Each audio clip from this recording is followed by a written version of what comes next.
तो दोस्तों, अगर आपने अभी तक कुछ नहीं पढ़ा और थोड़ी देर बाद आपकी बोर्ड परीक्षा है 2024 की, तो देखो आज की इस वीडियो में मैं आपको यही बताने वाला हूं कि आपके सामने इस तरीके से पेपर आएगा। तो यह पेपर सभी लोग दोगे 2024 का हिंदी का। तो अगर आपको इसमें कुछ नहीं आता है तो आप कैसे किस तरीके से क्या करोगे कि तो देखिए, यहाँ पर मैं आपको यह नहीं कह रहा हूँ कि आप इस ट्रिक से 90 से 95 ला सकते हो। नहीं, ऐसा नहीं कर सकते हो, क्योंकि आपने अभी तक पूरे साल कुछ नहीं पढ़ा है। लेकिन हाँ, मैं यह ज़रूर कह सकता हूँ कि आप 70 से 75 आराम से ला लोगे इस ट्रिक से। तो कैसे क्या करना है वो चीज़ें आपको यहीं पर इसी वीडियो में बताने वाला हूँ। तो दोस्तों, यदि आपने वीडियो को अभी तक लाइक नहीं किया तो लाइक ज़रूर से कर दीजिए और शेयर जरूर से कर देना अपने दोस्तों के पास, ताकि वे भी इस ट्रिक को लगाकर अपने बोर्ड एग्जाम में अच्छे नंबर ला सकें। तो सबसे पहले आपको कुछ नहीं आ रहा है इस पेपर में। यह पेपर जो है 2024 का, इस पेपर को मैं पूरा सॉल्व करके बताऊंगा और मैं यह मान करके चलूँगा कि मुझे इसमें से कुछ नहीं आ रहा है और पूरा ट्रिक के साथ आपको बताऊँगा। तो सबसे पहले आपको क्या करना है, जैसे ही आप बोर्ड एग्जाम की कॉपी है मान लीजिए, तो यहाँ पर तो कॉपी मिलते हैं। सबसे पहले आपको क्या करना है, तो सबसे पहले आपको इधर लाइन खींच लेनी है साइड में पटरी की सहायता से। इस तरीके से आपको यहाँ पर लाइन खींच लेनी है। तो यहाँ पर मैं लाइन खींच लेता हूँ सबसे पहले। देखिए, यहाँ पर लाइन खींचना बहुत ही ज़रूरी होता है, क्योंकि आपको यदि कुछ नहीं आ रहा है तो कॉपी को थोड़ा एट्रैक्टिव बनाइए जिससे कि दिखने में अच्छी लगे। तो यहाँ पर देखिए दोस्तों, लाइन खींच गई है। अब कुछ लोग यहाँ पर गलती क्या करते हैं कि इधर भी लाइन खींच देते हैं। तो इधर आपको लाइन नहीं खींचना है, सिर्फ एक तरफ आपको लाइन खींचना है। लाइन खींच दी, इसके बाद क्या करना है, यहाँ पर देखिए यह पेपर है 2024 का और इसे सॉल्व करूँगा। तो सबसे पहले पेपर को खोलते हैं। तो यहाँ पर देखिए, सबसे पहले बहुविकल्पी प्रश्न हैं जो कि 20 नंबर के आते हैं। तो ये बहुविकल्पी प्रश्न मैं आपको बाद में बताऊंगा। सबसे पहले वर्णनात्मक प्रश्न देखेंगे जो कि 50 नंबर के आते हैं। तो सबसे पहले हम खंड बा पर चलते हैं। ये वाले जो बहुविकल्पी प्रश्न हैं, इन्हें मैं आपको इनका ट्रिक बाद में बताऊंगा कि इनको कैसे सॉल्व करना है। तो यहाँ पर खंड बा में है वर्णनात्मक प्रश्न जो कि 50 नंबर के लिए आपके बोर्ड एग्जाम में आते हैं। तो यहाँ पर सबसे पहला प्रश्न आता है गद्यांश के लिए। तो यहाँ पर हम कॉपी में डाल देंगे कि प्रश्नोत्तर संख्या सबसे पहले डाल लेते हैं। तो यहाँ पर कॉपी में सबसे पहले प्रश्नोत्तर संख्या डालेंगे इस तरीके से, प्रश्नोत्तर संख्या, प्रश्नोत्तर संख्या। तो प्रश्नोत्तर संख्या कितनी है, या कौन सा है, तो प्रश्नोत्तर संख्या 1 है। यहाँ पर खंड बा का देख सकते हो, प्रश्नोत्तर संख्या 1 है। तो यहाँ पर 1 डाल देंगे इस तरीके से। अब यहाँ पर देखिए, इस तरीके से आपका गद्यांश शुरुआत में दिया जाता है। अब इसमें आपको कुछ नहीं आता है, तब आप इस गद्यांश को कैसे करोगे, तो चलिए मैं आपको यहाँ पर बताता हूँ कि किस तरीके से आप लोग करोगे। तो आप इसमें से जो भी करो उसको पहले 2 शब्द शुरुआत के और 2 शब्द अंतिम के यहाँ पर लिख लेना है। क्यों लिख लेने हैं वो यहाँ पर अभी मैं आपको बताऊँगा, पहले यहाँ पर लिख लेता हूँ। तो यहाँ पर मैं आपको पहला वाला सॉल्व करके बताऊँगा। तो इसका पहला शब्द है यहाँ पर यह कोई, और आखिरी में है देखता था। तो यहाँ पर लिखेंगे, काले पेन से लिखना है,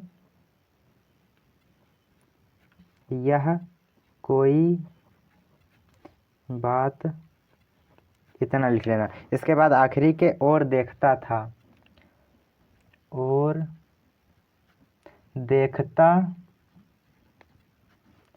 था, इतना लिख लेना। और बीच में आपको डैश डैश इस तरीके से कर देना है। ये क्यों कर रहा हूँ मैं, ये आपको अभी बता रहा हूँ। तो देखिए, आपके 2 इसमें गद्यांश दिए जाते हैं और एग्जामिनर को क्या पता कि आपने कौन सा किया है। तो इससे या जब 2 शब्द शुरुआत के और 2 शब्द अंतिम के डाल दोगे तो एग्जामिनर को पता चल जाएगा कि आपने कौन सा गद्यांश इसमें किया है। तो आपने इतना डाल दिया। अब इसमें सबसे पहला क्वेश्चन क्या पूछा गया है, देखिए, उपर्युक्त गद्यांश का संदर्भ लिखिए। तो संदर्भ आप सबसे पहले कैसे लिखोगे, अब संदर्भ यहाँ पर इसका कैसे करेंगे। अब आपको यहाँ पर इस गद्यांश का पाठ का नाम नहीं पता है, ना ही आपको लेखक का नाम पता है। तो सबसे पहले इसे पढ़ लेते हैं, क्योंकि पाठ का नाम भी इसी गद्यांश में छुपा होता है। तो यहाँ पर पढ़ते हैं कि यह कोई बात नहीं है कि एक स्वभाव और रुचि के लोगों में ही मित्रता हो सकती है। मित्रता देखिए मिल गया, और जिस भी गद्यांश में आपको मित्रता दिख जाए समझ लीजिए या मित्रता पाठ से लिया गया। और मित्रता पाठ के लेखक कौन है, आचार्य रामचंद्र शुक्ल। तो यहाँ पर यह पता चल गया। अब इतने से ही आपका संदर्भ हो जाएगा, मित्रता मिल गया। अब मित्रता पाठ से लिया गया तो संदर्भ यहाँ पर देखिए, पहले प्रश्न में संदर्भ पूछा गया। तो यहाँ पर पहला प्रश्न इस तरीके से डाल देंगे और यहाँ पर लिख देंगे संदर्भ, संदर्भ, और यहाँ पर भी अंडरलाइन कर देंगे। अंडरलाइन आपको ज़रूर से कर देनी है पटरी की सहायता से। तो यहाँ पर देखिए इस तरीके से कर देंगे। अब देखिए आपको संदर्भ कैसे लिखना, तो यहाँ पर लिखेंगे कि प्रस्तुत गद्यांश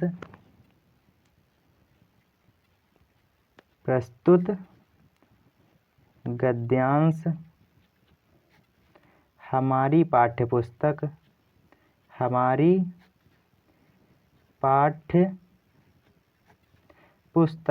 तो हमारी पाठ्यपुस्तक कौन सी है, तो हमारी पाठ्यपुस्तक है हिंदी, तो हिंदी यहाँ पर काले पेन से लिखेंगे। हमारी पाठ्यपुस्तक हिंदी के गद्य खंड से या लिया गया है, गद्यांश है, तो यहाँ पर लिखेंगे हिंदी के गद्य खंड भी आपको काले पेन से लिखना, तो यहाँ पर गद्य खंड के मित्रता नामक पाठ का है, तो यहाँ पर लिखेंगे मित्रता भी हम काले पेन से लिखेंगे। गद्य खंड के मित्रता नामक पाठ से लिया गया है या फिर पाठ से उद्गृत है, तो मित्रता नामक पाठ से लिया गया है, मित्रता नामक पाठ से लिया गया है, इतना हो गया। अब इसके लेखक कौन है, तो इसके लेखक हैं रामचंद्र शुक्ल, तो यहाँ पर लिखेंगे इसके लेखक आचार्य रामचंद्र शुक्ल जी हैं, तो यहाँ पर लिखेंगे आचार्य रामचंद्र शुक्ल, तो यहाँ पर लिख देना इतना, आचार्य रामचंद्र शुक्ल जी हैं, आचार्य रामचंद्र शुक्ल जी हैं। अब देखिए आपका यहाँ पर संदर्भ हो गया। इस तरीके से आपको संदर्भ लिखना। देखिए हमें यहाँ पर पाठ का नाम पता चल गया और लेखक का नाम, और संदर्भ हमारा यहाँ पर हो गया, तो संदर्भ हो गया। इसके बाद दूसरा प्रश्न यहाँ पर क्या है वो देख लेते हैं इस पेपर में। तो यहाँ पर दूसरा प्रश्न है कि गद्यांश के रेखांकित अंश की व्याख्या। यहाँ पर रेखांकित अंश है, अब व्याख्या भी आपको नहीं पता कि व्याख्या कैसे की जाती है, तो व्याख्या की भी ट्रिक है। यहाँ पर देखिए किस तरीके से व्याख्या करते हैं। तो यह रेखांकित अंश है। अब यहाँ पर देखिए हम डाल देते हैं दूसरा, तो यहाँ पर हम डाल देते हैं दूसरा प्रश्न और यहाँ पर लिखेंगे व्याख्या। व्याख्या हम कर रहे हैं तो व्याख्या लिखेंगे और यहाँ पर भी हम लाइन खींच देंगे इस तरीके से। अब इसके बाद किस तरीके से लिखते हैं, कोई भी आप व्याख्या लिखो किसी भी गद्यांश की, तो वहाँ पर सबसे पहले आप लिख देना कि प्रस्तुत गद्यांश में लेखक कहते हैं या फिर आपको लेखक का नाम है तो वो आपको लिख देना है। तो यहाँ पर लिखेंगे कि प्रस्तुत गद्यांश में रामचंद्र शुक्ल जी कहते हैं, इस तरीके से लिखना है आपको। प्रस्तुत गद्यांश में रामचंद्र शुक्ल जी कहते हैं कि, तो अब इतना तो आपका बनाकर लिख गया कि प्रस्तुत गद्यांश में रामचंद्र शुक्ल जी कहते हैं। अब यहाँ पर देखिए पेपर में कि यहाँ पर क्या है कि यह कोई बात नहीं है कि एक स्वभाव और रुचि के लोगों में ही मित्रता हो सकती है। यही आपको लिख देना है कि यह कोई बात नहीं है कि एक स्वभाव और रुचि एक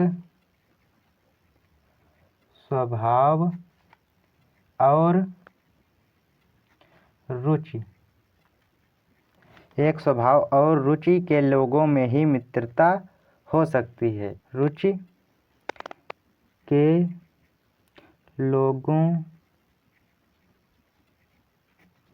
में ही मित्रता हो सकती है।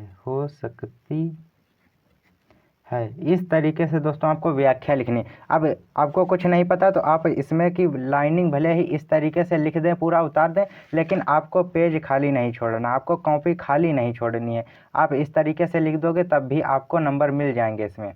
तो व्याख्या आप इस तरीके से कर दोगे। यहाँ पर इतनी मैंने आपको लिख करके बता दी। इसके बाद आप गद्यांश में से लिख लेना इसे, और इसके बाद जो प्रश्न दिया जाता है उसे आपको गद्यांश में ढूंढना कैसे। तो यहाँ पर प्रश्न क्या है कि लेखक के अनुसार समाज में विभिन्नता देखकर लोग एक दूसरे की ओर क्यों आकर्षित होते हैं।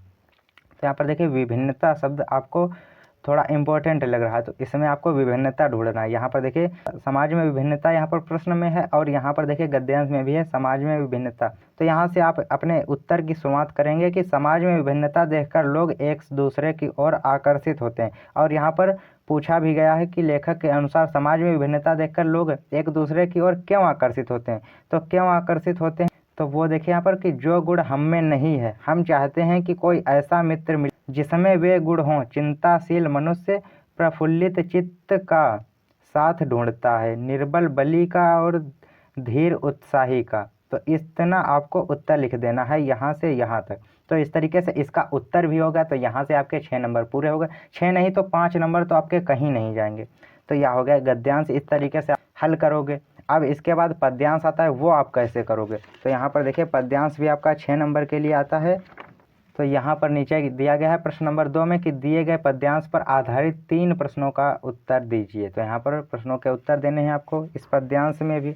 तो यहाँ पर दोस्तों यह आपका एक पेज में हो जाएगा गद्यांश। तो मैं इसके बाद दूसरे पेज में आपको बताता हूँ कि पद्यांश कैसे लिखना। तो यहाँ पर मैंने एक दूसरा पेज ले लिया है और इसमें भी मैंने लाइन खींच ली है पट्टी की सहायता से।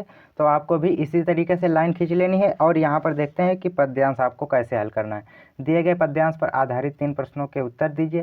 तो यहाँ पर सबसे पहले प्रश्नोत्तर संख्या हम 2 डाल लेते हैं। तो यहाँ पर डालेंगे प्रश्नोत्तर संख्या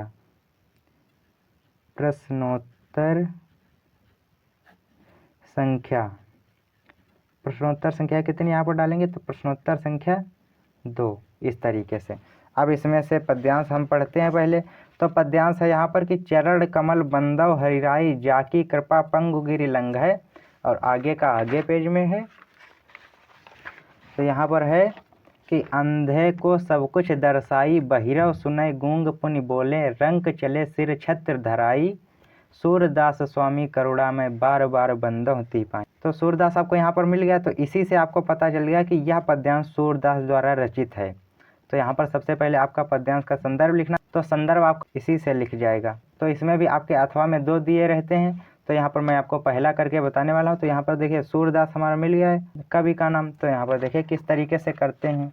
तो यहाँ पर भी आपको उसी तरीके से संकेत डाल देना है, 2 शब्द शुरुआत के और 2 शब्द अंतिम के। तो इसमें शुरुआत के हैं चरण कमल, यहाँ पर लिखेंगे चरण कमल,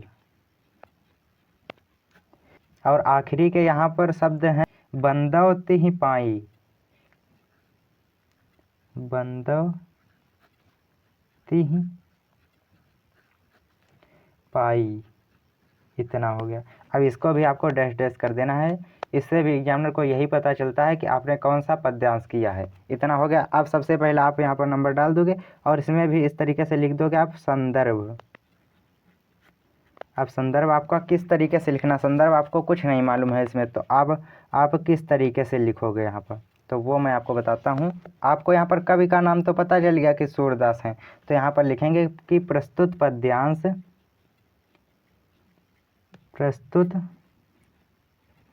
पद्यांश हमारी पाठ्यपुस्तक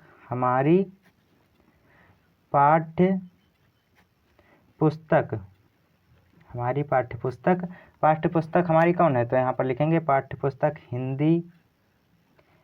तो यह किससे लिया गया है, तो हिंदी के पद्य खंड से लिया गया है। तो यहाँ पर लिखेंगे हिंदी के पद्य खंड, यहाँ पर लिखेंगे पद्य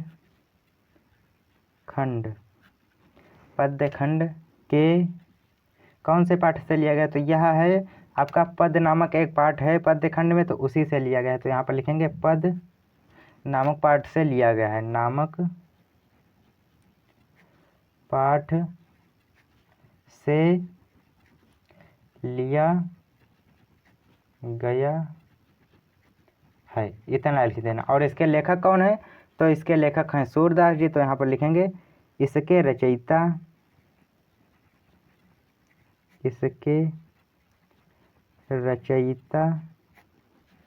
श्री सूरदास जी हैं। तो यहाँ पर लिखेंगे श्री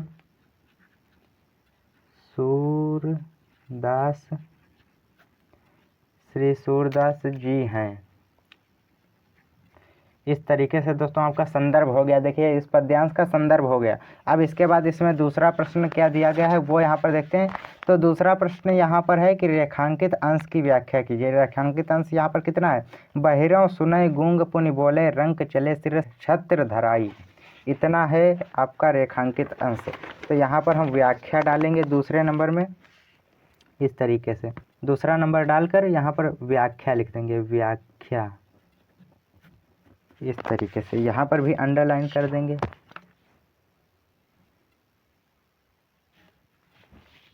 अब देखिए यहाँ पर आपको किस तरीके से व्याख्या लिखनी, तो इसमें भी आपको लिखना है कि प्रस्तुत पद्यांश में सूरदास जी कहते हैं या फिर प्रस्तुत पद्य में सूरदास जी कहते हैं कि, तो यहाँ पर लिखना है कि प्रस्तुत पद्य में सूरदास जी कहते हैं कि, क्या कहते हैं? तो यहाँ पर देखिए रेखांकित अंश में क्या कहते हैं? बहिरव सुनय गूंग पुनि बोले। तो इसका अर्थ क्या होगा? तो यहाँ पर सूरदास जी कहते हैं कि श्री प्रभु श्री कृष्ण की कृपा से बहरे व्यक्ति को भी सुनाई देने लगता है और गूंगा बोलने लगता है। तो यहाँ पर लिखेंगे कि श्री कृष्ण की कृपा से बहरा व्यक्ति सुनने लगता है और गूंगा व्यक्ति बोलने लगता है। तो यहाँ पर लिखेंगे बहरे व्यक्ति को भी सुनाई देने लगता है, सुनाई देने लगता है, देने लगता है और गूंगा व्यक्ति बोलने लगता है, और गूंगा व्यक्ति बोलने लगता है, बोलने लगता है। इतना आपको लिखना है। इतना हो गया तो यह व्याख्या हो गई। यहाँ पर देखिए एक लाइन की मैंने व्याख्या आपको बता दी। इसके बाद रंक चले सिर छत्र धरा, यानी कि उनकी कृपा से दरिद्र व्यक्ति भी यानी कि गरीब व्यक्ति भी सिर पर छत्र धारण कर लेता है। तो यहाँ पर इस तरीके से इसका भी अर्थ आपको लिख देना है यहाँ पर व्याख्या में। तो व्याख्या इस तरीके से करना है। इसके बाद यहाँ पर देखिए उपर्युक्त पंक्ति में कौन सा अलंकार है, उपर्युक्त पंक्तियों में कौन सा अलंकार है, तो इसमें कौन सा अलंकार है वो आपको बताना है। तो यहाँ पर अलंकार भी आपको लिख देना है। इसके बाद क्या आता है कि संस्कृत गद्यांश संस्कृत पद्यांश, तो संस्कृत गद्यांश पद्यांश भी आपको इसी तरीके से करना है जिस तरीके से मैंने आपको बताया। और इसके बाद आता है आपका खंड काव्य। तो खंड काव्य भी आपको लिखना ज़रूर है, चाहे आपको याद हो या फिर ना याद हो, लेकिन कॉपी नहीं खाली छोड़नी, आपको यह भी लिख देना है एग्जाम में, कुछ भी बना करके इसमें भी लिख देना है। और इसके बाद क्या पूछा जाता है आपसे? इसके बाद पूछे जाते हैं यहाँ पर आपके जीवन परिचय। जीवन परिचय भी इम्पोर्टेंट होते हैं। तो जीवन परिचय आपको कैसे लिखना है, यदि नहीं आ रहा है कुछ, तो जीवन परिचय के लिए भी यहाँ पर मैं आपको बता दूँ। तो सबसे पहले यहाँ पर एक और पेज ले लेते हैं हम, क्योंकि यहाँ पर तो आपका पद्यांश करोगे इस तरीके से जब आप बोर्ड एग्जाम में करोगे। इसके बाद यहाँ पर देखते हैं, तो यहाँ पर देखिए मैंने एक दूसरा पेज ले लिया और इसमें भी अंडरलाइन कर ली है। तो आपको भी इसी तरीके से सभी पेज में अंडरलाइन जरूर से कर लेनी है। और इसके बाद यहाँ पर देखिए इंपॉर्टेंट जीवन परिचय कौन कौन से हैं। डॉक्टर राजेंद्र प्रसाद का पूछा गया, जयशंकर प्रसाद का और आचार्य रामचंद्र शुक्ल का। तो ये तीनों जीवन परिचय इंपॉर्टेंट है। और आपको इनमें से किसी का भी जीवन परिचय नहीं याद है तब आप कैसे लिखोगे, तो यहाँ पर देखिए किस तरीके से लिखना है आपको। सबसे पहले आपको यहाँ पर प्रश्नोत्तर संख्या जरूर डालनी है। तो यहाँ पर डालेंगे प्रश्नोत्तर संख्या, प्रश्नोत्तर संख्या। प्रश्नोत्तर संख्या कितनी है यहाँ पर? तो प्रश्नोत्तर संख्या है 6 का है यहाँ, 6 का, इतनी है प्रश्नोत्तर संख्या। अब इसमें मान लीजिए आप जयशंकर प्रसाद का करोगे तो दूसरे नंबर पर है जयशंकर प्रसाद का, तो इस तरीके से जयशंकर प्रसाद आपको हेडिंग डाल देनी है, जयशंकर प्रसाद। अब जैसा कि मैंने आपको सभी जीवन परिचय में बताया है कि आपको किनारे एक बॉक्स बना लेना है, फिर जीवन परिचय करना है। तो सबसे पहले आपको यहाँ पर इस तरीके से एक बॉक्स बना लेना है, यहाँ पर ऐसे आप बना लोगे। और इसमें आपको क्या लिखना है वो यहाँ पर बता देता हूँ। इसमें आपको इनका लिखना है नाम, नाम लिखना है, क्या नाम है? जयशंकर प्रसाद। जन्म लिखना है, यहाँ पर आपको इनका पिता का नाम लिखना है, पिता का नाम लिखना है और यहाँ पर इनकी शिक्षा आपको लिख देनी है। फिर इसके बाद मृत्यु लिखेंगे, मृत्यु और रचनाएं। इतनी चीज़ें आपको इस बॉक्स में बना करके लिख देनी है और फिर इस बॉक्स को ऐसे इस तरीके से बंद कर देंगे। यहाँ से इस तरीके से आपको बना लेना। अब इसके बाद यहाँ पर आपको इस तरीके से लिखना है कि जीवन परिचय, जीवन परिचय। जीवन परिचय आपने यहाँ पर लिख दिया। अब यहाँ पर कैसे लिखना है जीवन परिचय वो देखिए। आपको जयशंकर प्रसाद का जीवन परिचय बिल्कुल भी नहीं आता है, तो यहाँ पर आपको लिखना है कि हिंदी के प्रसिद्ध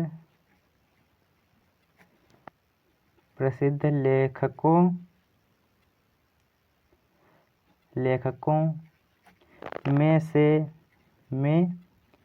से एक हैं जयशंकर प्रसाद जी, जयशंकर